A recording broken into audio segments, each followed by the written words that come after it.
Guys, welcome to the channel. Chris here, CG Aviator, with the first look preview of the Tecnam P2006T Mk II Microsoft Flight Sim.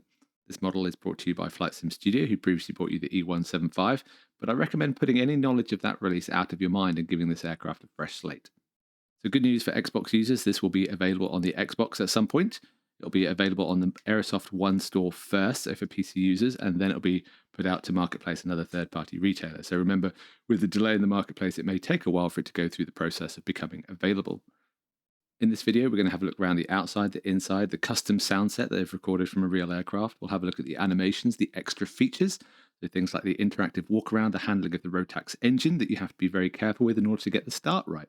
There's a couple of realism modes. You can have the realistic mode that has all the circuit breakers, the emergency gear deployment system simulated, custom engine start behavior, and the persistent saving of the aircraft. So how you've left it on your previous flight is how you'll find it again, which I think is a really neat idea. But if you leave the battery on, then when you come back to it, you're likely going to need the GPU because your battery's going to be dead. And you might find the switches all in the wrong place, and the external features like the pitot covers and the tie downs are not there when maybe they should be.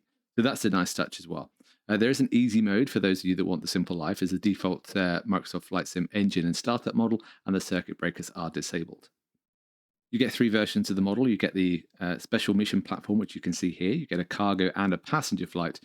And with each of those comes a custom tablet, which gives you aircraft options, a ground power unit, moving map, weight and balance. You can load in cargo, you can load in people in the passenger version.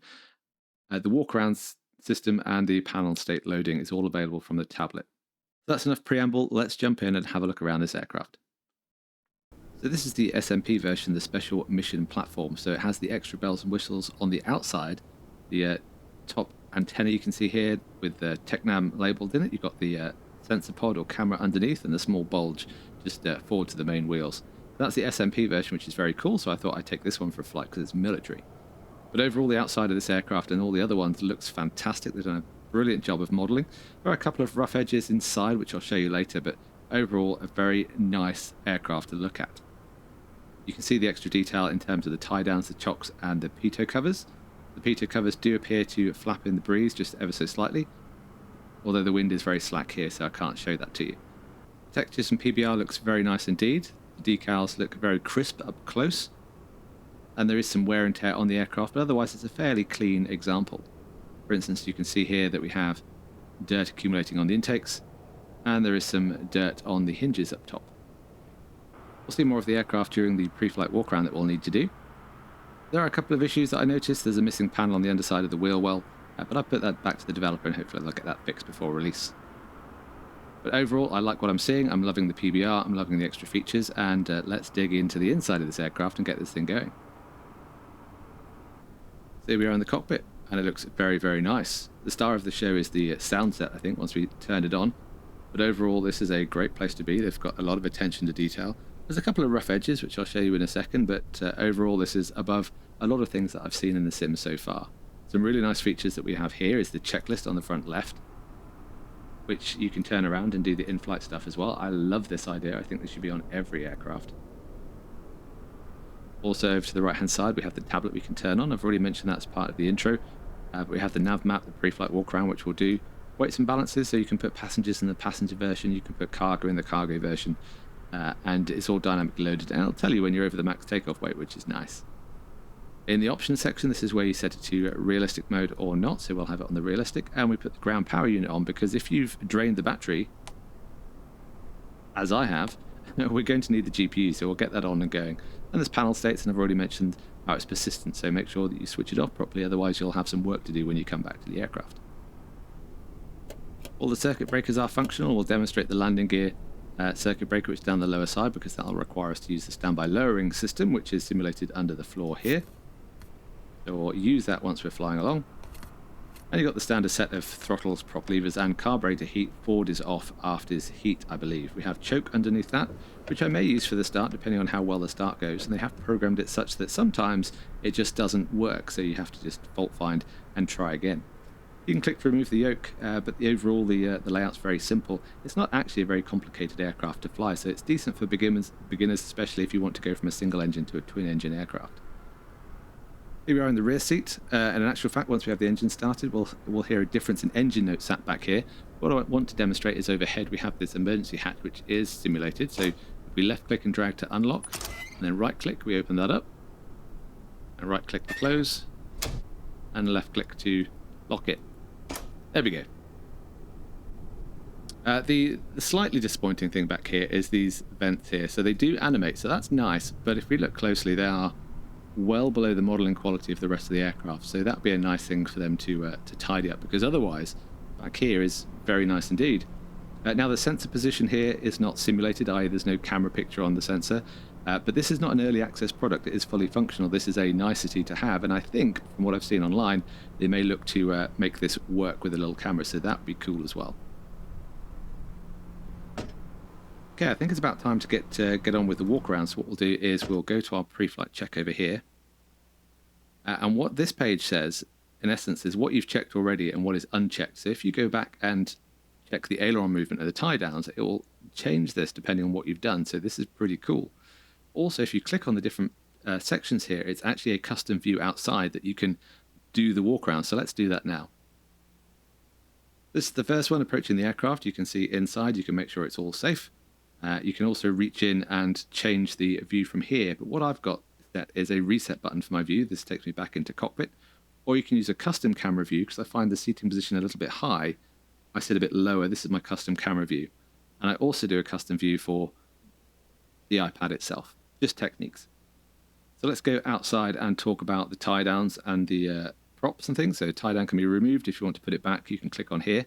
It can't be put back from an external view. I think it has to be a custom view, or this view is part of the walk around in order for this click spot to be enabled. Same deal with the chocks and the pitot cover. And actually, I don't know if you can hear it. You can even kick the tires, which is pretty cool.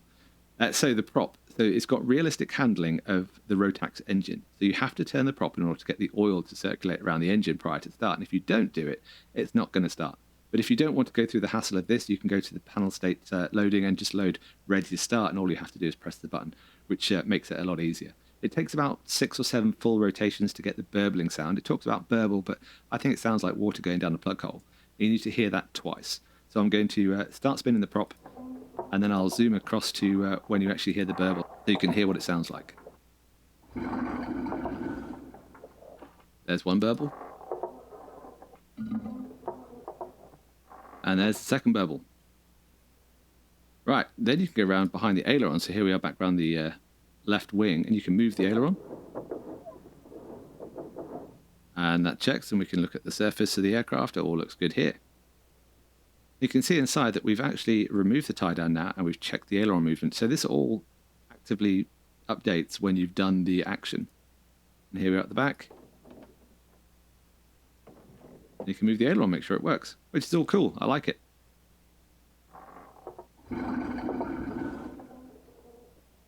Okay, that's me finished on the right-hand side of the aircraft. Let's jump back into the cockpit. So now we've completed the rotation of the propeller. We've moved everything outside. When you remove them, you get the pitot flags down the left-hand side. If we look back, you get the chocks behind us, and the tie downs I've already mentioned. You can click the spot on the wing when you're outside. So we're now good to start going through our checklist, and we could follow the checklist. It takes a little while. The idea is not a cold and dark startup demo, but I will reference this occasionally in case the engine doesn't start, and sometimes it just doesn't, so we'll see what we get. Let's put you away. So we need some battery power. Make sure everyone's clear. Yeah, I'll stick some battery power on. That's this one here. Either side of the battery switch is the alternator switch. It took me a while to figure out what field left hand was and right hand. We need the GPU because I've run the battery out. Top tip, don't forget to remove it, as I often do. And there's the GPU. Put the nav lights on, they're behind the yoke. Incidentally, you've got the internal lights here, which we'll use at night time. We'll fly this back in the dark via an ILS, just to see what that looks like. The fuel selectors are on the overhead panel, and when they're facing inwards, they mean they're off. You click to rotate. That is left feeding from the right side, and now left feeding from the left side. We can do the same with the right hand side, so they're now feeding from their respective sides, so left engine, left side. Now if you want to switch them off, you'll notice you can't click and drag here to switch it off. So you have to click this button before you can toggle it off. So there's no risk of you accidentally switching the fuel off. So I like that a lot. And we'll just put that back to, there we go, the normal position. We also have the engine start panel up here, which we'll come back to. So for the start, and working a little bit from memory, we'll make sure the parking brake's on, we've got the lights on. It does suggest in the checklist to put the strobes on for the start. Overhead panel, we will start the right first. We'll put the ignition on, we'll put the fuel pump on. You can hear that in the background. If we look at the fuel pressure, that's above 4, so indicating what looks to be 6, so that is good. Gear down, flaps up, and we need to make sure the prop areas are clear. And all the doors are clear, and the seat belts are done, and all that good stuff. Okay, let's try and start this up.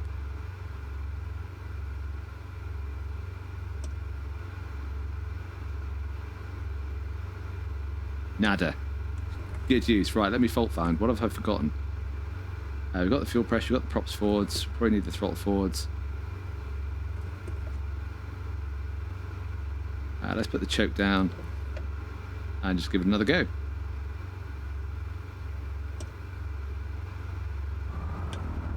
Interesting. So a couple of times when I haven't been able to start it, I've put the choke down and it seems to work. I don't know if that's to do with the choke or whether just second time's a charm. But the right engine has started, so let's look at the engine instrumentation.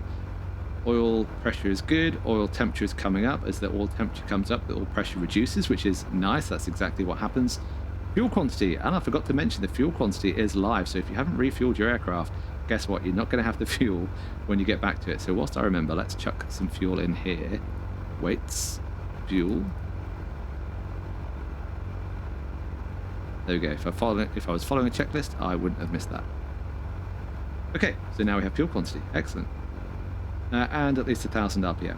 So the right engine is started. We can now switch on some more right-hand stuff. So the alternators go on, the right crossbar can go on. The choke goes back to the up position, which I've already done. The fuel pump goes off, and the fuel pressure indicates slightly lower, but still within the green arc. So that's the right engine started. Let's try the left one. Left and left ignition on, fuel pump, fuel pressure. Prop clear. Fingers crossed. Alright, it's not wanting to work for me today. There we go, choke. Interesting. So there we go. Choke's up, left engine started, same indications, they're all looking good in the green and settling. Overhead, we'll switch the fuel pump off, we'll switch the left alternator on, avionics left and right and cross can come on, the strobes can come off. We'll put the AP master on, the P2 heat will do as part of the pre-takeoff checks. Now interestingly, when I switch this Garmin screen on, the engine instrumentation goes over to the right hand side, which I would prefer an option to have it on the left hand side because it's clearer for me, because it is quite small. And also as an FYI, you've got the gear indications here, you get the pitch and rudder underneath that, and the flap indicator, which we can check here. You can hear the flap sounds that sound pretty good. So that's where the flap indicator as well. So they're purring away, ready to taxi us, so let's go ahead and do that. The parking brake is located on the central pedestal. I've got a key bind to it. That is off. And it is rolling without me needing to put any power on. But it's worth being careful that you keep it under control. Taxiing is pretty simple, but it doesn't turn on a dime, so plan your maneuvers carefully. But otherwise, it's nice handling on the ground. When we get in the air, also the handling characteristics of this are really nice because it is a sluggish little aircraft. Certainly not a rocket ship. Okay, so I've jumped forward to in position. We can do run-up checks if we wish. Have a quick reference to the checklist. Run-up checks are fairly simple. In essence, we put it to 1650 with the parking brake on. We check the ignition, the feathering, and the carb heat. Make sure the RPM responds normally to that. So let's go ahead and give that a go. Parking brake is on. I think I accidentally clicked the flap. Flaps to takeoff. Happy coincidence. The RPM takes a while to stabilise. I think if I get it near enough, that'll work. Okay, it's roughly there. Parking brake's holding. So first thing we'll do is check the left igniter. And we'll see the RPM drops. So you do the same with the other igniter. You can then do the carburetor heat. So if we drop the carburetor heat back, we can see the RPM decreases. And if we drop the propeller back, we can see the RPM decreases. The idea is to take that back to 1200, then put it back to fully forwards, and the RPM restores. And there's extra details that you can do with that, but that will suffice for now, just to demonstrate that you can do proper run-up checks. Get back to idle. We want some pitot heat on. We want some lighting on, so landing lights, strobe lights. We want the transponder on. Altitude, good. We've set the altimeter. I've also set 10835 for Kidlington ILS, which we'll do on the way back. You can see the localizers indicating there. And for the takeoff, we'll need the fuel pumps. I think we're good. Let's take this flying.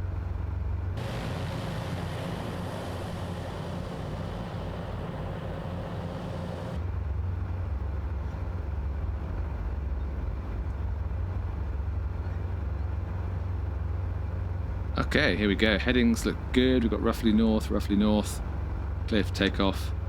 Off we go. Rotate speed for this is about 65 knots, about 64 if you're being really precise. Engine T's and P's look good. 65, up we go. Looks like the pitch trim was probably... in fact, no, it's not.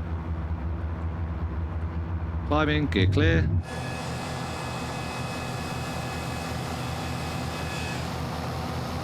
Nice. That's coming up. And we're airborne. The climbing speed, there's a various different climbing speeds for best rate, best angle. About 80 to 90 knots will do for us today. Top tip for the autopilot, so the AP master is on. For autopilot, I just hit VS and it'll take the current vertical speed, about 1,000 feet rate of climb. I've already got altitude at 2,000 feet. Altitude select is enabled. And we can change the heading. Where's the heading? Off to the right. Heading. Alright. After takeoff checks. This is so neat. I love the fact you can turn this around. Takeoff done, climb. Done that, manifold pressure 27, RPM 2250. Well, you know what? We're pretty much leveling off here. So let's change the RPM down to 21. Near enough. Manifold pressure down to about 24. Near enough. What else do we need for the cruise? Flaps are up, gears up, and pumps off. We can put the landing taxi light off. And there we go. Airborne and cruising. Let's have a look. What else do we miss? That'll do. So let's jump into the rear seat and check out the sound effects. So it's a lot more muffled back here. Kind of a chilled out experience. I like it. Hey, that's really neat. Except there's no pilots. But I love the sound effects. Difference in sound effects really nice. And you can see, I didn't show you before, they're the chocks that we had on the outside of the aircraft. And now we're flying this aircraft. So let's throw it around a little bit and show you what it's like. So full rate of roll is here. So it doesn't roll very quickly, which I like. It's got a little bit of inertia to it. You do need a lot of rudder to balance the turns, which is also good. So proper pilot stuff. And it's not entirely aerobatic, although you could get away with a loop if you want to.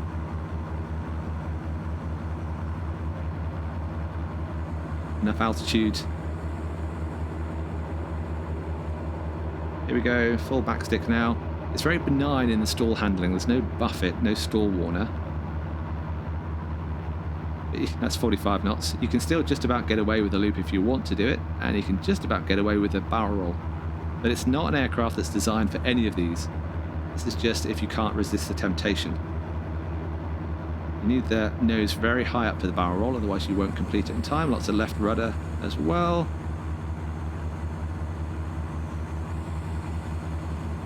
There we go.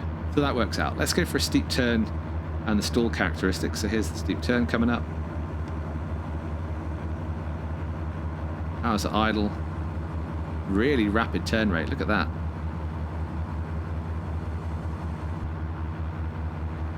For idle power, 60 knots, and then the nose just goes down, and that's kind of where you're at. So it's really hard to stall this thing.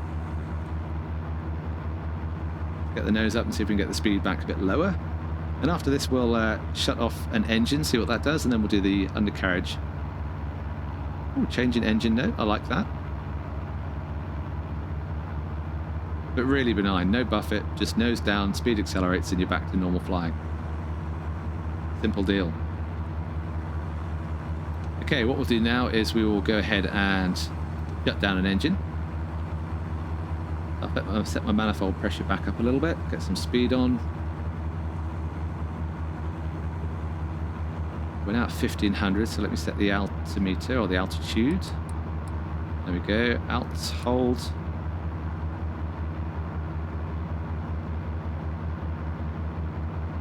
Altitude hold function working fine. Cool, we'll shut down the left engine. So how should we do this? There's no mixture on these aircraft. We've got the ignition, so let's turn that off.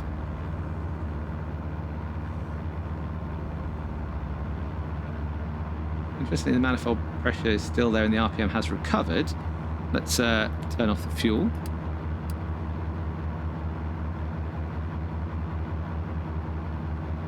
The fuel is off. Now, I'm not entirely sure about the fuel system, but I would imagine if the right's only feeding to the right engine and the left is switched off, that the left engine should be now defunct. But what it's showing is the manifold pressure is still changing. The RPM is still the same as the right engine near enough. The fuel pressure is down at 0. So I'm not entirely sure if that's accurate, and if you're a real Tecnam P2006 pilot, please let me know what you think. But again, this could be something they adjust. It just seems a little bit unusual. Let me know in the comments what you think. So let's feather the engines. That's the last thing you would do, or one of the first things. It's still showing a manifold pressure, still showing fuel at 0. Now I've got the RPM back at 700. I'm not entirely sure whether the logic of it is it's entirely shut down, but there we go. We're now single engine with the prop spinning, and it's flying along. Restart the engine. Fuel indicator on, ignition on, fuel pump on, feather to normal. We have fuel pressure, and it's back on. Oop, there we go.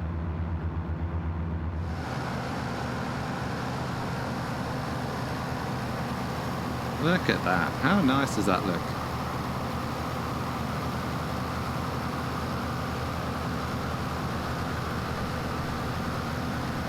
Alright, so I said I'd demonstrate the undercarriage lowering. So circuit breakers wise, here's the landing gear one at the lower side. And now if I am below 93 knots, or whatever the limiting speed is, if I try and lower the gear, so the gear knob goes down,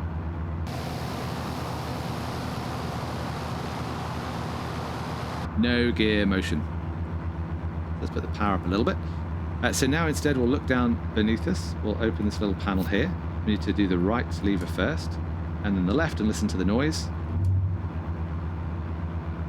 Now it suggests you wait 20 seconds, I think, in the manual.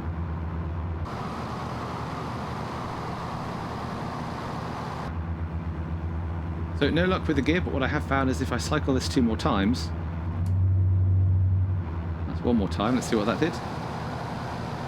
That looks like it's down. 3 greens indicate. So that's the gear lowering system, and it has worked, although it took me 3 cycles or 2 cycles of this left-hand valve.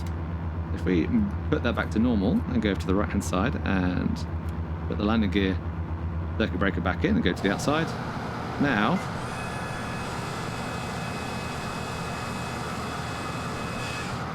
nice sound effects. So now it's back to normal. So there you go. Standby lowering lever is simulated. So now what we're going to do is we're going to head back for the ILS. We'll use the autopilot to intercept the glide path, or we'll do it at night so you can see the night lighting. Okay, there's our airfield back and left, and we're positioning downwind for the ILS. You see the glide slope is coming in. We're at 1500 feet. I've checked the altimeter. Let's run through a little bit of a checklist for descent and landing. So let's turn to intercept the localizer and see if this works out. We're currently in heading hold. Go and intercept. And let's turn down the weather, or the daytime. Here we go.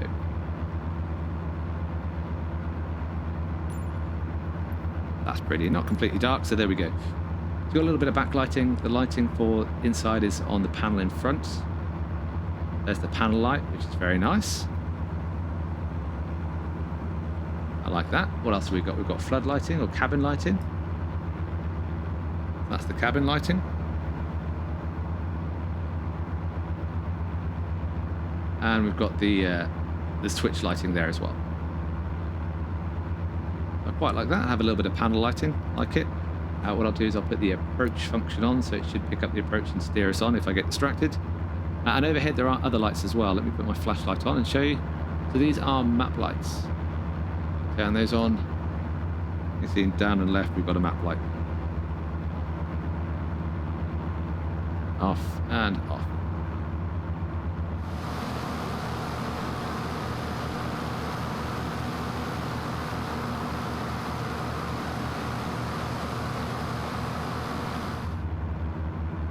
Alright, here comes the localizer. I've just helped it out a little bit with the heading because I can see it out the window.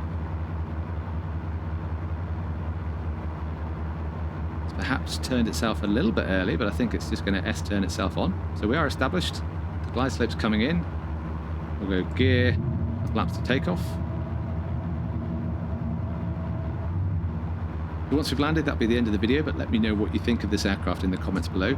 I really like it. I love the interactive checklist. I like the fact that it's almost a living, breathing aircraft. In fact, the persistence of the switches, you can run yourself out of battery power. Sometimes the engine doesn't start and you have to work it out and try something different. So that is all nice stuff. There's a few bits and pieces which are rough around the edges, still work in progress, but like I said, this is a pre-release version, so it's not necessarily representative of the final product, and things will change or be fixed prior to release.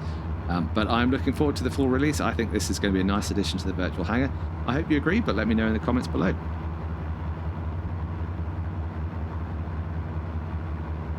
Okay, let's turn down the lighting a little bit, or disengage the autopilot. Now flying manually. Bring that speed back. Watch out for the trees, because I know there are some trees short final. There they are, I can just see them in the gloom.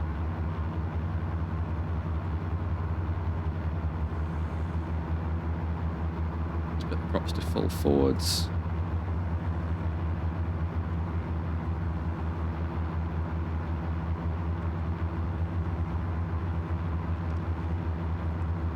A little bit fast, but we're down. That's the end of the video. Until the next time, take care, fly safe.